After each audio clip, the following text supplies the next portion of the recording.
Hello everyone, Radhe Radhe सभी को।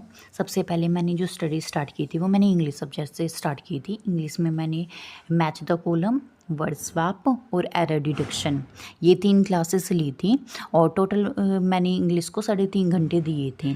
मैं इंग्लिश और मैथ को ज़्यादा इसलिए फोकस कर रही हूँ क्योंकि मेरी इंग्लिश और मैथ में मार्क्स कम आ रहे हैं। रीजनिंग तो फिर भी मैं कर ही रही हूँ। तो उसके बाद फिर मैंने यशराज सर की पीओ मास्टर बैच है सर का लास्ट ईयर वाला, तो उसकी मैंने सेकंड क्लास की थी। सेकंड क्लास में से मैंने पहले पीडीएफ से किया था।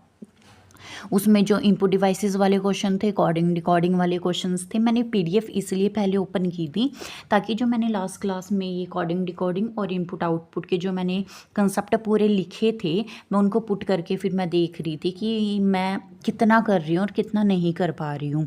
तो जैसे भी इनपुट डिवाइसेस वाले जो क्वेश्चन थे, तो जैसे कि नंबर्स थे, अल्फ़ाबेट वाली चीज़ें तो वो मेरे को समझ आ गई थी, वर्ड स्वैप किस तरीके से चेंज हो रहा है, लेकिन जो नंबर्स थे वो मेरे को समझ नहीं आ रहे थे। तो मैंने ना साइड बाय साइड अपनी नोटबुक ओपन कर ली और फिर मैं देख रही थी। मैंने ना दोनों नंबर लिख लिए, किस नंबर के बाद क्या नंबर चेंज हो रहा है। तो फिर मैंने सारा देखा था, ये असेंडिंग डिसेंडिंग ऑर्डर से है या नंबर इंटरचेंज हो रहे हैं या फिर नंबर्स में +1 +2 +3 +4 इस तरीके से हो रहा है या मल्टीप्लाई हो रहा है, स्क्वायर क्यूब है या डिजिटल सम है, इवन नंबर में ओड नंबर में कुछ प्लस माइनस तो नहीं हो रहा है, प्राइम नंबर या कंपोजिट नंबर का कुछ चीज़ तो नहीं है इसमें, ओड पोजीशन और इवन पोजीशन में क्या चेंज है क्या नहीं है।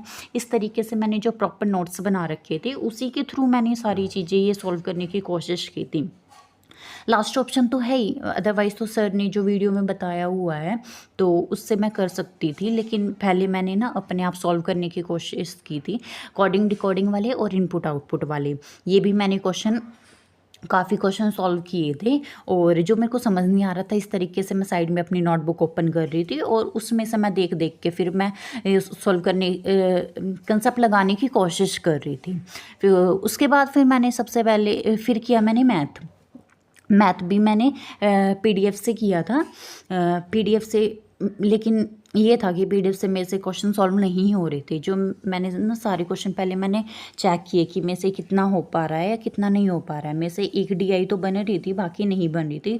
जो अर्थमेटिक के क्वेश्चन थे, एक प्रॉफिट एंड लॉस वाला और मिक्सचर एलिगेशन वाला, ये 3 क्वेश्चन में से बने थे। उसके बाद फिर मैंने वीडियो स्टार्ट कर दी थी कि मैं फिर सर की वीडियो से देख रही थी कि सर किस तरीके से करवा रहे हैं और मैं क्या गलती कर रही थी। फिर मैंने ये सारा टोटल करने के बाद टोटल मेरा जो स्टडी यार था वो 10 घंटे था, क्योंकि संडे था तो मेरा फुल प्रोडक्टिव के साथ मैंने अपने पूरे दिन को स्पेंड किया था अपनी स्टडी के साथ। और यही था, टोटली ये था। और एक मैंने मॉक टेस्ट भी दिया था जिसमें मेरे 29 पॉइंट कुछ नंबर आए थे और परसेंटाइल जो थी मेरी वो 22% थी। प्रीलियम लेवल का दिया था IPPS PO का। मुझे पता है मेरे मार्क्स कम हैं, बट मैं अभी क्योंकि मेरे पूरे कंसेप्ट भी क्लियर नहीं है इस वजह से। और रीजनिंग में ये था कि मेरे से बन रहे थे लेकिन मेरा टाइम ख़त्म हो गया था। और मैथ में भी अब की बार मेरे साथ ऐसे ही हुआ था, मेरे को आ रहे थे लेकिन मैं कहीं स्टक हो गई और वो फिर हो नहीं रहा था। इंग्लिश में तो मार्क्स कम आए।